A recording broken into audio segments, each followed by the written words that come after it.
आज तो आपके लिए एक ऐसी ऑडियो बुक समरी लेकर के आया हूं जो आपको 6 महीने में मिलेनियर बनाने की ताकत रखती है। लेकिन ये यूं ही नहीं होगा। आपको प्रॉमिस करना होगा कि आप केवल ऑडियो बुक समरी सुनेंगे ही नहीं, बल्कि इसे सुनकर इस बुक में दिए प्रिंसिपल्स को अप्लाई करते हुए अपने उन आइडियाज पर एक्शन भी लेंगे जिन पर आप न जाने कब से काम करना चाहते हैं। बस हिम्मत का एक छोटा सा कदम बढ़ाइए और फिर कामयाबी को आपकी तरफ आना ही होगा। तो आज की ऑडियो बुक समरी है लॉज ऑफ सक्सेस, जिसे लिखा है नेपोलियन हिल ने। नेपोलियन हिल जाने माने सेल्फ हेल्प ऑथर्स में से हैं। वो अपने बेहतरीन काम जैसे थिंक एंड ग्रो रिच के लिए जाने जाते हैं, जिसका नाम अब तक की 10 बेस्ट सेलिंग बुक की लिस्ट में शामिल है। उनके ज्यादातर बुक्स का थीम सक्सेस हासिल करने पर ही फोकस किया गया है। नेपोलियन हिल का मानना था कि जब आपकी उम्मीदें बहुत ऊंची होती हैं तो आपका जीवन भी बड़ा और शानदार होता है। तो आइए शुरू करते हैं इस शानदार बुक से, जिसका टाइटल है लॉज ऑफ सक्सेस। और बुक का इंट्रोडक्शन कुछ इस तरह के सवाल से शुरू होता है। क्या आप मिलेनियर बनना चाहते हैं? अब आप कहेंगे कि भाई कौन नहीं बनना चाहता। बिल्कुल सही बात है। आजकल किसी को सक्सेसफुल तभी माना जाता है जब वो करोड़पति होता है। मगर पहले कामयाब लोगों की सक्सेस पैसों से नहीं आंकी जाती थी, पर आज समय बदल गया है। अब तो इतने लोग मिलेनियर की गिनती में आ गए हैं कि उन्हें उंगलियों पर नहीं गिना जा सकता। अरे आप उदास मत होइए, आप उनसे अलग नहीं हैं। आप भी वो सब हासिल कर सकते हैं जो उन्होंने किया है। आपको सिर्फ लॉज ऑफ सक्सेस के बारे में जानने की जरूरत है। ये बुक सक्सेस और पैसा दोनों कमाने के लिए एक बहुत प्रैक्टिकल बुक है। आप जो सबक इस बुक में सीखेंगे उन्हें असल में जिंदगी में आजमाया जा चुका है, इसलिए निश्चिंत रहें कि यह बिल्कुल काम करता है। दुनिया भर के हजारों मिलेनियर इसी का तो इस्तेमाल करते हैं। यह बुक आपको सेल्फ डिस्कवरी यानी खुद को खोजने के रोमांचक सफर पर ले जाएगी। आपको समझ में आने लगेगा कि लाइफ में अपने पैशन को कैसे ढूंढना है और कैसे एक गोल सेट करना है। इतना ही नहीं, आप फोकस करने की अहमियत और लॉ ऑफ अट्रैक्शन को यूज करना भी सीखेंगे, जिनकी मदद से आपके रास्ते आसान होते चले जाएंगे। एक बार जब आपके पास एक एक्शन प्लान तैयार होगा, फिर आप ऐसे लेसन सीखेंगे जो आपको ज्यादा कॉन्फिडेंट बनने में मदद करेंगे, और ये आपको कैसे एक लीडर बनना है वो भी सिखाएगा। जिंदगी में अगर खुद आगे बढ़कर आप पहल नहीं करेंगे तो सक्सेस आपके लिए अपना दरवाजा कभी नहीं खोलेगी। हम सभी जानते हैं कि एक्स्ट्रा ऑर्डिनरी सक्सेस एक कमाल के और हट के आइडिया या थॉट से मिलता है। तो क्रिएटिव थिंकिंग से जो नए आइडिया जन्म लेते हैं उसके इंपॉर्टेंस को भी आप समझेंगे। आप इस बुक की पावर पर निश्चिंत होकर भरोसा कर सकते हैं, क्योंकि इस बुक ने सिर्फ 6 महीनों के अंदर तकरीबन 3000 लोगों को मिलेनियर बनाया है। और उनमें से कईयों का कोई बिजनेस भी नहीं था, लेकिन उन्होंने कुछ नया शुरू करने का जज्बा दिखाया। इसलिए अगर आपका कोई बिजनेस नहीं है तो अभी इसकी शुरुआत करें। अगर आपका लाइफ में कोई मकसद नहीं है तो इस बुक से मिली सीख को फॉलो करें और आप सीख जाएंगे कि दुनिया के सक्सेसफुल लोगों के बीच अपनी जगह कैसे बनानी है। अगर वो इसे कर सकते हैं तो आप भी बिल्कुल ऐसा कर सकते हैं। तो आइए आगे बढ़ते हैं। शुरुआत करते हैं चैप्टर से, introduction to the mastermind. Mastermind वो माइंड है जो 2 या उससे ज्यादा लोगों के क्रिएटिव थिंकिंग या साथ मिलकर काम करने से बनता है। अक्सर एक कॉमन गोल को अचीव करने के लिए 2 लोग साथ मिलकर काम करते हैं। हर चीज की तरह माइंड की भी अपनी एनर्जी होती है। 2 लोगों के माइंड की एनर्जी अलग अलग हो सकती है। यही कारण है कि अक्सर कुछ लोगों को लव एट फर्स्ट साइट हो जाता है, तो वहीं न जाने क्यों 2 लोग एक दूसरे को बिल्कुल भी पसंद नहीं करते। जब 2 माइंड एक ही एनर्जी की वजह से अट्रैक्ट होते हैं तो वो एक साथ मिलकर काम करने लगते हैं। अब ये माइंड बहुत ज्यादा पावरफुल होता है और एक इंसान के दिमाग की तुलना में बहुत ज्यादा क्रिएटिव तरीके से सोच सकता है। इमेजिन कीजिए कि अगर 4-5 लोग एक ही एनर्जी के आसपास इकट्ठा होते हैं तो उनका गोल भी सेम होगा और वो बिल्कुल एक जैसे प्रिंसिपल को ही फॉलो करेंगे। अगर इस ग्रुप ने अपने रिसोर्सेज को जोड़ दिया और एक साथ काम करने लगे तो वो ऐसी सक्सेस अचीव करेंगे जिसकी कोई बराबरी नहीं कर सकेगा।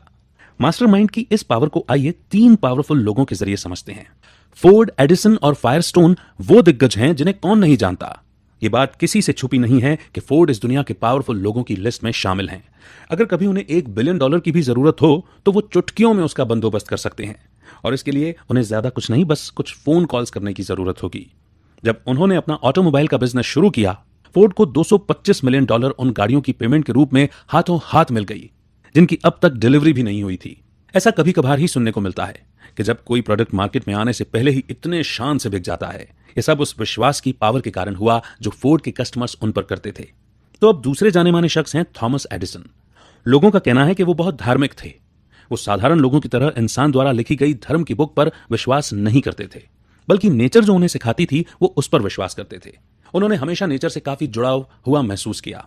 नेचर के साथ इस अद्भुत कनेक्शन के कारण एडिसन ने पहली वॉइस रिकॉर्डिंग डिवाइस फोनोग्राफ का आविष्कार किया। यहां तक कि वो तूफानी आसमान से बिजली भी पृथ्वी पर लाने में कामयाब हुए, ताकि इंसान उसका इस्तेमाल सभी तरह के काम के लिए कर सके। उनके अनगिनत लाजवाब इन्वेंशन दुनिया के लिए किसी गिफ्ट से कम नहीं है। और उनका योगदान आज भी लोगों के जहन में जिंदा है। इस लिस्ट में तीसरे दिग्गज हैं Harvey Firestone. Firestone tyre industry के पीछे जो कमाल का दिमाग है वो उन्हीं का था। फोर्ड और एडिसन की तरह उन्होंने अपनी सक्सेस स्टोरी की शुरुआत बिना पैसों और बिना किसी एजुकेशन के की थी। अगर फोर्ड के पास कुछ था तो वो था उनका पक्का इरादा और एक जीनियस माइंड जो सक्सेस पाने के लिए ही बना था। ज्यादातर लोग नहीं जानते कि एक मजबूत दोस्ती ने इन तीन हस्तियों को एक साथ जोड़े रखा था। हर साल वो शिकार का आनंद लेने के लिए किसी न किसी जंगल में साथ समय बिताया करते थे।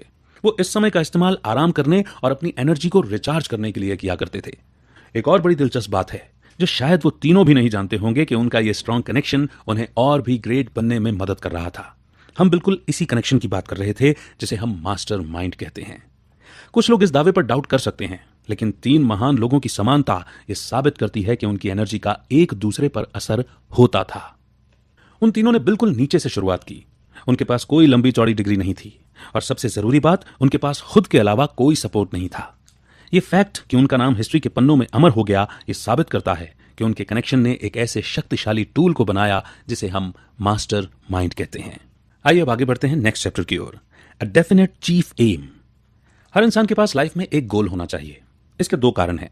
सबसे पहला, जब आप एक डेफिनेट गोल सेट करते हैं तो आप उस गोल के अनुसार काम करने के लिए खुद को प्रोग्राम करने लगते हैं। यह साइकोलॉजिकल रूप से साबित हो चुका है कि जब हम अपने थॉट्स को किसी एक चीज पर फोकस करते हैं तो हम ऑटोमेटिकली उस गोल के हिसाब से परफॉर्म करने लगते हैं। दूसरा फायदा यह है कि यह आपको एक ऐसा वर्किंग प्लान तैयार करने में मदद करता है जो आपको बेशुमार दौलत दिला सकता है। हम सभी सक्सेसफुल और अमीर बनना चाहते हैं, लेकिन यह तभी हो सकता है जब हम अपनी पावर और एनर्जी को एक ही रास्ते पर फोकस करें, क्योंकि पावर ऑर्गेनाइज्ड एफर्ट होता है। एक डेफिनेट गोल होने से यह आपकी लाइफ में उन लोगों को अट्रैक्ट करने लगता है जिनका माइंडसेट बिल्कुल आप जैसा होता है। जब आप ऐसे लोगों के साथ अपनी एनर्जी को जोड़ते हैं तो आप एक ऐसा पावरफुल मास्टरमाइंड बना सकते हैं जो आपको एक्स्ट्रा ऑर्डिनरी सक्सेस की गारंटी देगा। आइए अब एक ऐसे आदमी से सीख लेते हैं जिसके 7 बेटे थे। एक बूढ़ा आदमी था जिसके 7 बेटे थे। उसके बेटे हमेशा आपस में लड़ते रहते थे। ना वो कभी साथ काम करते थे और ना किसी एक बात पर सहमत होते। इसलिए एक दिन उस बूढ़े ने उन सबको सबक सिखाने की ठान ली। उसने सबको अपने कमरे में बुलाया, फिर 7 पतली पतली लकड़ियां ली और उन्हें जोड़कर एक मजबूत बंडल बना दिया। अब उसने अपने बेटों को बंडल तोड़ने के लिए कहा। उसके हर बेटे ने कोशिश की, लेकिन कोई भी उस बंडल को तोड़ नहीं पाया। अब वो बुजुर्ग व्यक्ति मुस्कुराने लगा। उसने उस बंडल पर बंधी रस्सी को खोला तो लकड़ियां अलग अलग हो गईं। अब उसने हर बेटे को एक लकड़ी दी और उसे तोड़ने के लिए कहा। इस दफा उन सब ने बड़ी आसानी से लकड़ी को तोड़ दिया। तब उसने अपने बेटों को समझाया कि जो सबक इन लकड़ियों ने सिखाया है वो बहुत अनमोल और कीमती है। जब लकड़ियां साथ बंधी होती हैं तो वो मजबूत होती हैं और उन्हें आसानी से तोड़ा नहीं जा सकता है, लेकिन बंडल खुलने पर जब वो अलग अलग हो जाती हैं तो वो कमजोर होती हैं और कोई भी उन्हें आसानी से तोड़ सकता है। फिर उसने कहा कि अगर वो सब साथ मिलकर काम करेंगे तो कोई उन्हें नुकसान नहीं पहुंचा पाएगा, उनके सक्सेस के रास्ते में कोई बाधा नहीं डाल पाएगा। लेकिन अगर वो ऐसे ही झगड़ते रहे, अपना जीवन यूं ही अलग अलग जीते रहे, तो वो हमेशा ही कमजोर बने रहेंगे और लोग आसानी से उनका फायदा उठाते रहेंगे। सक्सेस के लिए ऑर्गेनाइज्ड एफर्ट एक बहुत ही पावरफुल हथियार है। अपने आसपास के लोगों को कभी कम ना समझें। लाइफ को मीनिंगफुल बनाने के लिए आपके पास एक मकसद होना चाहिए, फिर उस पर फोकस करें और ऐसे लोगों को ढूंढें जो उसे हासिल करने में आपके साथ कदम से कदम मिलाकर चल सकें। आइए अब आगे बढ़ते हैं और सेल्फ कॉन्फिडेंस इस चैप्टर को समझते हैं। क्या आप जानते हैं कि आपके और आपके सक्सेस पाने की इच्छा के बीच में कौन खड़ा है? वो है आपका डर। डर हमारी कमियों का सबसे बड़ा कारण है। हम न जाने कितनी चीजों से डरते हैं, गरीबी से, क्रिटिसिज्म से, बूढ़े होने से, बीमार होने से, यहां तक कि ये जानते हुए भी कि जो पैदा होता है उसे एक न एक दिन तो मरना ही है, हम फिर भी मरने से डरते हैं। हम इस डर की मानसिकता के साथ ही बड़े हुए हैं और ये हमारे सबकॉन्शियस माइंड में बैठ गया है। इसीलिए हमारे डर पर काबू पाने के लिए हमें कॉन्फिडेंट होने की और ऑटो सजेशन को इस्तेमाल करने की जरूरत है। खुद पर कॉन्फिडेंस रखें और हमेशा पॉजिटिव सोच बनाए रखें और ऑटो सजेशन के लॉ को अपना चमत्कार करने दें। जब आप किसी गोल पर अपना पूरा ध्यान फोकस करते हैं तो आप अपनी लाइफ में वो सब कुछ अट्रैक्ट करने लगते हैं जो आपके रास्ते को आसान करता चला जाता है। अगर आपको लगता है कि आपके सपने बहुत बड़े हैं तो सेल्फ कॉन्फिडेंस आपका सबसे अच्छा दोस्त होता है। आइए इसे दुनिया के एक बेहतरीन सेल्समैन से सीखते हैं। चार्ली हमेशा घबराने वाला डरपोक किस्म का लड़का था। सभी जानते थे कि वो दब्बू था और आसानी से बात मान लेता था। चार्ली का मानना था कि शांति और सुकून से जीने के लिए आपको चुपचाप और पीछे छुप कर जीना चाहिए ताकि किसी का आप पर ध्यान ही न जाए। एक दिन चार्ली ने सेल्फ कॉन्फिडेंस पर एक लेक्चर सुना। उस लेक्चर में कहे गए शब्दों ने उस पर ऐसा असर किया कि उसने तुरंत खुद को बदलने का फैसला किया। अगले दिन चार्ली अपने बॉस के पास गया और उसने न्यूज़पेपर की कंपनी में उसकी पोजीशन को बदलने के लिए कहा। उसने कहा कि वो एडवर्टाइजिंग डिपार्टमेंट में काम करना चाहता था। मैनेजर ने उसकी बात मान ली और चार्ली ने उस दिन से अपना नया काम करना शुरू कर दिया। अब हर कोई इस बात पर बेट लगा रहा था कि चार्ली तो फेल हो जाएगा, लेकिन चार्ली ने ठान ली थी कि वो सक्सेसफुल होकर लोगों की बात का जवाब देगा। वो अपने ऑफिस में गया और उसने उन लोगों की लिस्ट बनाई जिन्हें वो अपना प्रोडक्ट बेचना चाहता था। लेकिन ये कोई ऐसी वैसी लिस्ट नहीं थी, ये बहुत अलग लिस्ट थी। चार्ली ने उन लोगों का नाम नहीं चुना था जिन्हें प्रोडक्ट बेचना आसान था, बल्कि उसने ऐसे नाम चुने थे जिनसे दूसरे सेल्समैन डील करने से कतराते थे। चार्ली इस बार कॉन्फिडेंट तो था, लेकिन नेचर से अब भी शर्मीला था। इस कमी से उभरने के लिए उसने पार्क जाने का फैसला किया। वो अपने साथ वो लिस्ट भी लेकर गया और उन लोगों के नाम को बार बार दोहराने लगा। वो खुद से कहता रहा कि इस महीने के अंत तक इस लिस्ट के सारे लोग पक्का उससे प्रोडक्ट खरीद लेंगे। अपनी नई पोस्ट के पहले हफ्ते के दौरान चार्ली उस लिस्ट में शामिल 3 लोगों को प्रोडक्ट बेचने में कामयाब रहा। इस चीज को उसने अपने पेपर में एडवर्टाइज भी किया। आश्चर्य की बात तो यह थी कि जिन्हें कोई भी प्रोडक्ट नहीं बेच पाया था, चार्ली ने उन सभी लोगों को प्रोडक्ट खरीदने के लिए मना लिया था। सिर्फ एक शख्स ऐसा था जो उसके ऑफर को बार बार रिजेक्ट करता रहा। आपको क्या लगता है कि चार्ली ने उस एक आदमी का नाम लिस्ट से हटा दिया? हाँ जी, बिल्कुल भी नहीं। वो अब कहां मानने वाला था। अगला महीना शुरू हो गया, लेकिन चार्ली ने लोगों के नाम की कोई नई लिस्ट नहीं बनाई, बल्कि उस एक नाम पर ही अड़ा रहा। पूरे महीने हर सुबह वो उस क्लाइंट को फोन करता और वो हर बार उसे मना कर देता। महीना खत्म होते होते आखिर एक दिन उस आदमी ने चार्ली से पूछ लिया कि वो क्यों उस पर अपना टाइम बर्बाद कर रहा था, जबकि वो अच्छे से जानता था कि वो उसका ऑफर एक्सेप्ट नहीं करेगा। चार्ली ने इसका जवाब बड़ी चतुराई से दिया। उसने कहा कि हर रोज फोन करने से वो उस हर बहाने के बारे में जान पा रहा था जो एक कस्टमर किसी सेल्समैन को मना करने के लिए करता है। इससे वो एक ऐसी स्ट्रेटेजी बना सकता था कि उसके पास कस्टमर के हर बहाने का एक बेहतरीन उपाय हो और जिसे सुनने के बाद वो कस्टमर किसी भी सूरत में प्रोडक्ट खरीदने से मना न कर पाए। चार्ली का जवाब सुनकर उस आदमी को बड़ा ताज्जुब हुआ। वो चार्ली के लगन और खुद पर जो उसका अटल विश्वास था, उसकी तारीफ किए बिना नहीं रह पाया। उसने चार्ली की धुन को देखकर आखिर एक एडवर्टाइजिंग पोस्ट खरीदने का मन बना ही लिया। ये डील चार्ली के करियर का सबसे इंपॉर्टेंट सौदा साबित हुआ। इस अकेले डील ने चार्ली को दुनिया का सबसे फेमस सेल्समैन बना दिया। और क्या ये बताने की जरूरत है कि इसी की वजह से चार्ली एक मिलियनेयर बन गया था। तो जो अपने काम की धुन में रमा रहता है, सफलता झक मारकर उसके पास चली आती है। और आइए कामयाबी पाने की अगली सीढ़ी यानी कि अगले चैप्टर की ओर बढ़ते हैं, जो है द हैबिट ऑफ सेविंग। क्या आप जानते हैं कि अगर किसी काम को बार बार करो तो वो हमारी आदत बन जाती है। अब ये आदत अच्छी भी हो सकती है और बुरी भी। एग्जाम्पल के लिए पैसे बचाना हर सक्सेसफुल आदमी की आदत है। ये एक बहुत पावरफुल हैबिट है जिसे हम अक्सर नजरअंदाज करते हैं। पैसे बचाने के लिए आपको अपने इनकम को एक खास तरीके से अलग अलग चीजों में डिस्ट्रीब्यूट करने की जरूरत है। आपको हर महीने अपनी कमाई का कम से कम 10% बचा कर रखना चाहिए। अगर आप 20% बचाते हैं तो फिर क्या कहने। पैसे बचाना फाइनेंशियल इंडिपेंडेंस का रास्ता होता है। आप अपनी सेविंग से नए प्रोजेक्ट्स शुरू कर सकते हैं जिससे और ज्यादा पैसा जनरेट होगा। इस तरह यह आपको बहुत सक्सेस और उससे भी ज्यादा पैसे देने की गारंटी देता है। आइए एक ऐसे नौजवान किसान की कहानी सुनते हैं जिसने अपनी छोटी सी बचत को एक बड़ी रकम में बदल दिया था। सैम ने बेहतर मौकों की तलाश के लिए अपने खेतों पर काम करना छोड़ दिया। काम ढूंढते ढूंढते उसे एक दिन एक प्रिंटिंग प्लांट में जॉब मिल गई। वहां उसने साथ काम करने वाले एक आदमी को हर हफ्ते $5 बचाते हुए देखा। वो इस बात से काफी इंप्रेस हुआ और उसने खुद इसे फॉलो करने का मन बनाया। उस प्लांट में 3 साल तक काम करने के बाद सैम $900 बचाने में कामयाब रहा। वो कहते हैं ना कि समय कभी एक जैसा नहीं रहता, तो ऐसा ही कुछ उस प्रिंटिंग प्लांट के साथ भी हुआ। उस प्लांट के ओनर्स का लगभग दिवाला निकल गया था और अब वो ये बिजनेस बंद करने की सोच रहे थे। उस वक्त सैम के अकाउंट में $900 थे और वो उन ओनर्स की मदद करना चाहता था। इसलिए उस बिजनेस में उसने अपने पैसे इन्वेस्ट किए और इसके बदले में उसे प्रॉफिट में 50% हिस्सा दिया गया। अब जरा सोचिए कि अगर सैम पैसे नहीं बचाता तो क्या ये मौका उसके हाथ से निकल नहीं जाता। पैसे इन्वेस्ट करने के बावजूद उसने अपनी जॉब छोड़ी नहीं, बल्कि अपनी सैलरी के साथ साथ उसने हर साल $25,000 का प्रॉफिट भी कमाया। सैम ने कभी नहीं सोचा था कि उसके साथ ऐसा कुछ होगा, लेकिन जिंदगी में अक्सर मौके हमारे दरवाजे पर तब दस्तक देते हैं जब हमें उसकी सबसे कम उम्मीद होती है। क्योंकि सैम ने पैसे बचा रखे थे तो वो किसी भी अच्छे मौके का स्वागत करने के लिए बिल्कुल तैयार था। इससे कोई फर्क नहीं पड़ता कि आप कितना पैसा सेव कर पाते हैं। वो कहते हैं ना कि बूंद बूंद से घट भरे। तो आपकी छोटी से छोटी बचत कब एक बड़ी अमाउंट बन जाएगी आपको पता भी नहीं चलेगा। और क्या पता सैम की तरह जिंदगी आपको भी किसी दिन एक कमाल का अवसर दे दे। हाँ, इसमें कोई दो राय नहीं है कि 20% बचाना या आज के जमाने में 10% बचाना भी किसी चैलेंज से कम नहीं है। कई बार बैठे बिठाए यूं ही पैसे खर्च हो जाते हैं, या हमारे कुछ ऐसे दोस्त भी होते हैं जो बस मजे और एंटरटेनमेंट के लिए हजारों रुपए उड़ा देते हैं। लेकिन आपको थोड़ी कोशिश करके, अपना मन पक्का करके अपने गोल पर फोकस करना होगा। अब इस कहानी में ही देख लीजिए, सैम बहुत गरीब था, बड़ी मुश्किल से उसका गुजारा हो रहा था, लेकिन वो बहुत स्मार्ट था। उसने पैसे बचाने की इस अद्भुत आदत की ताकत को समझ लिया था। उसने तुरंत इसे अपनाया और उसका नतीजा यह हुआ कि आगे चलकर उसकी थोड़ी सी बचाई हुई रकम से उसने बहुत पैसा कमाया, जिसने उसकी जिंदगी को खुशहाल और कंफर्टेबल बना दिया। आप भी ऐसा कर सकते हैं, बस थोड़ी सी कोशिश करने की देर है। तो आइए अब आगे बढ़ते हैं और चलते हैं नेक्स्ट चैप्टर की ओर, इनिशिएटिव एंड लीडरशिप। कॉन्फिडेंस एक महान लीडर का सबसे बड़ा गुण होता है। आप इसे उसका सबसे खास हथियार भी कह सकते हैं, क्योंकि इसी के दम पर वो लोगों को मोटिवेट करने और उनमें जोश भरने में कामयाब होता है। किसी पर डिपेंडेंट हुए बिना, अपने दम पर हर काम को कर गुजरने के जज्बे के बिना आप एक महान लीडर नहीं बन सकते।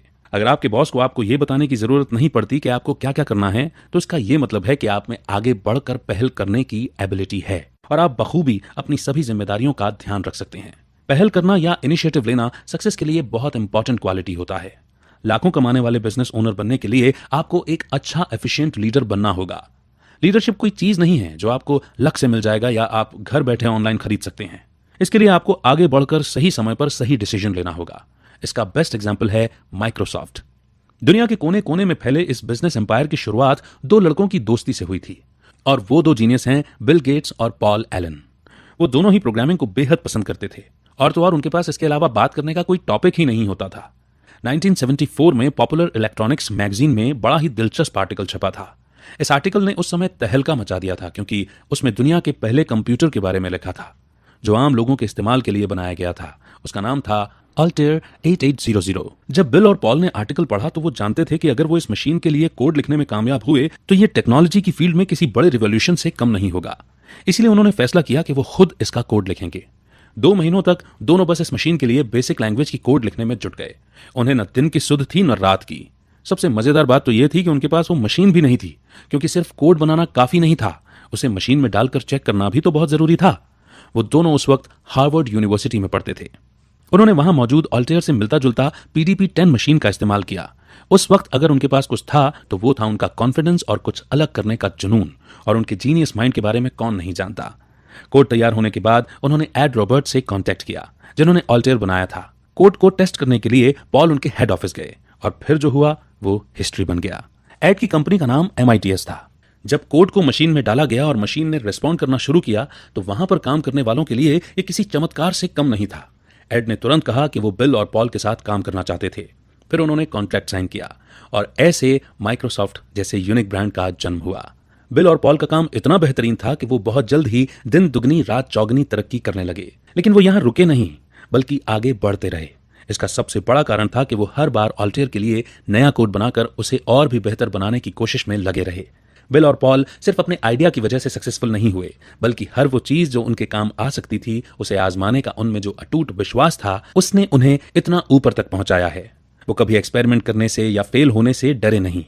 प्रोग्रामिंग उनका पैशन था, और वो उनके लिए इतना आसान था मानो उनके लिए बस वो एक खेल हो। वो लगातार एक्सपेरिमेंट करके नए नए आइडिया और कॉन्सेप्ट लाते रहे। कभी किसी ने उन्हें नहीं बताया कि उन्हें क्या करना है, कैसे करना है। उन्होंने जो किया अपने दम पर किया, और इसे ही लीडरशिप कहते हैं। और अब अगला चैप्टर है इमेजिनेशन। इमेजिनेशन वो पावर है जिससे आप अपने मन में कुछ भी क्रिएट कर सकते हैं। जब तक आपके माइंड में एक क्लियर पिक्चर नहीं होगी, तब तक आपके पास एक क्लियर गोल भी नहीं हो सकता। और देखा जाए तो इमेजिन करने की एबिलिटी के बिना आप कॉन्फिडेंट या एक अच्छे लीडर नहीं हो सकते। आज हम आपको ऑटो सजेशन नाम की एक टेक्निक के बारे में बताएंगे। जब आप एक ही चीज पर फोकस करने लगते हैं, माइंड में उसकी पिक्चर को इमेजिन करने लगते हैं, तो ऑटोमेटिकली आप ऐसा एक्शन लेने लगते हैं जो आपके गोल को हासिल करने के लिए चाहिए, क्योंकि आपके इमेजिनेशन पर आपका पूरा कंट्रोल होता है। तो आप जो चाहते हैं उसे हासिल करने से आपको कोई नहीं रोक सकता। तो चलिए इस इमेजिनेशन की ताकत के बारे में क्लैरेंस सॉन्डर्स की कहानी से समझते हैं। क्लैरेंस एक छोटे से रिटेल स्टोर में ग्रॉसरी क्लर्क के रूप में काम करते थे। वो एक साधारण आदमी थे जो साधारण सी जॉब करते थे और हर हफ्ते के $20 कमाते थे। एक दिन क्लैरेंस एक कैफेटेरिया में कुछ खरीदने के लिए गए। जब वो लाइन में इंतजार कर रहे थे तो क्या होगा अगर जैसे थॉट्स उनके माइंड में चलने लगे। उन्होंने कैफेटेरिया में सेल्फ हेल्प या सेल्फ सर्विस वाले प्रिंसिपल पर गौर किया कि वो किस तरह काम करता है। उन्होंने इसी प्रिंसिपल को ग्रॉसरी स्टोर में अप्लाई करने के बारे में सोचा। यह आइडिया बहुत ही सिंपल था और एकदम नया भी नहीं था। लोग इससे अच्छी तरह वाकिफ थे। अब क्लैरेंस अपने आसपास कनेक्शन ढूंढने में लग गए। वो काफी क्रिएटिव थे और उन्होंने अपने इमेजिनेशन का इस्तेमाल एक नए माहौल में इस पुराने आइडिया को यूज करने के लिए किया था। उन्होंने सेल्फ सर्विस वाले पिगली विगली स्टोर्स की शुरुआत की। इस इनोवेटिव थिंकिंग ने क्लैरेंस को हफ्ते में $20 कमाने वाले एक आम लड़के से एक सक्सेसफुल मिलेनियर बना दिया। अगर आप गौर करेंगे तो क्लेरेंस ने उन सभी चीजों का इस्तेमाल किया जिसकी अब तक हमने बात की है। क्लेरेंस को एक क्रिएटिव आइडिया आया जिसने उन्हें एक गोल सेट करने के लिए मोटिवेट किया। उनका मकसद बहुत बड़ा था और वो अपने आइडिया से इस दुनिया को बदलना चाहते थे। उनकी सबसे बड़ी खासियत यह थी कि वो बहुत फोकस्ड थे। उनके इस पावरफुल थॉट के साथ यूनिवर्स की भी शक्ति थी, क्योंकि वो लॉ ऑफ अट्रैक्शन का इस्तेमाल कर रहे थे। जब आप पूरे दिल से कुछ पाना चाहते हैं तो ये यूनिवर्स उस इच्छा को पूरा करने में लग जाती है। एक बार जब उन्होंने प्लान बना लिया तो वो कॉन्फिडेंस के साथ आगे बढ़ने लगे। क्योंकि सेल्फ सर्विस का कॉन्सेप्ट ग्रोसरी स्टोर्स के लिए नया था, तो उन्होंने खुद पहल करके लीडर का रोल निभाया। यकीन मानिए, यह बिना इमेजिनेशन की पावर के बिल्कुल भी पॉसिबल नहीं हो पाता। बिना इमेजिनेशन की पावर के कोई सक्सेसफुल नहीं हो सकता। हमेशा याद रखें कि इमेजिनेशन बिल्कुल फ्री है और पूरी तरह आपके कंट्रोल में है। कोई आपको एक नया आइडिया क्रिएट करने से या पुराने आइडियाज को जोड़कर एक नया आइडिया बनाने से नहीं रोक सकता। तो आप किस बात का इंतजार कर रहे हैं? तो दोस्तों, इसी के साथ ये ऑडियो बुक समरी यहीं पर समाप्त होती है। लेकिन हमें इस ऑडियो बुक समरी से बहुत कुछ सुनने, समझने, सीखने को मिला है। ये बहुत दुख की बात है कि ज्यादातर लोग कभी ये समझ ही नहीं पाते कि आखिर वो कौन है और क्या करना चाहते हैं। वो एक मीनिंगलेस जीवन जीते हैं जिसका कोई मकसद नहीं होता। वो बस सक्सेसफुल लोगों को और सक्सेसफुल होता हुआ देखते रहते हैं। इस बुक में हमने सीखा कि सबसे पहले हमें खुद को ठीक से जानने की जरूरत है। हमारे अंदर कौन सा टैलेंट है, हम कौन सा काम अच्छे से कर सकते हैं वगैरह। खुद को समझने के बाद एक गोल को सेट करना होता है। ये गोल आपको कॉन्फिडेंट और सक्सेसफुल बनने के लिए पुश करता रहेगा, खासकर अगर आपके पास पावरफुल इमेजिनेशन होगी तो। अगर आप एक एम्प्लॉय हैं तो आपको जितनी सैलरी मिलती है उससे कुछ ज्यादा वैल्यू अपनी कंपनी को देने की कोशिश करना है। अगर आप एक बॉस हैं तो अपने एम्प्लॉयज को अपना कोऑपरेशन दीजिए और उन्हें भी समझने की कोशिश कीजिए। इस बुक में बताए गए लेसन्स को अप्लाई करने के बाद आपकी लाइफ बिल्कुल बदल जाएगी। सक्सेस सिर्फ आइडिया या सिर्फ सोचने से नहीं, बल्कि सच में एक्शन लेने से मिलती है। समय किसी के लिए नहीं रुकता। आज जो मौका हमारे सामने है वो ज्यादा देर हमारे लिए इंतजार नहीं करेगा और ना ही बार बार हमारा दरवाजा खटखटाएगा। इसीलिए इधर उधर देखना बंद करके आगे बढ़ने की पहल करना होगा। तो बस अपनी ये थिंकिंग क्लियर रखें कि एक डेफिनेट गोल सेट करें। हमेशा इमेजिनेशन की पावर को यूज करके कुछ नया सोचें। आपका फोकस इतना जबरदस्त होना चाहिए कि यूनिवर्स का लॉ ऑफ अट्रैक्शन आपके सपने को साकार करने में लग जाए। एक्सपेरिमेंट करने से या फेल होने से नहीं डरें। पैसा सेव करने की आदत डालें और याद रखें कि आप खुद अपनी किस्मत के लीडर हैं। और सबसे जरूरी बात यह है कि लोगों के जीवन में कुछ ना कुछ वैल्यू जरूर ऐड करें। ये वैल्यू कुछ भी हो सकती है, जैसे फाइनेंशियल, इमोशनल या परफॉर्मेंस वैल्यू। आज आप जो एक्शन लेंगे वो क्या पता कल आपको मिलेनियर बना दे। और हमें यकीन है कि आप भी मिलेनियर जरूर बनना चाहते हैं, है ना? तो दोस्तों, उम्मीद करते हैं कि आपको ये ऑडियो बुक समरी जरूर पसंद आई होगी। कमेंट सेक्शन में आपका फीडबैक देकर के हमारी हौसला अफजाई आप कर सकते हैं। अगले पड़ाव पर एक नई ऑडियो बुक समरी के साथ फिर होगी मुलाकात। तब तक के लिए दीजिए इजाजत।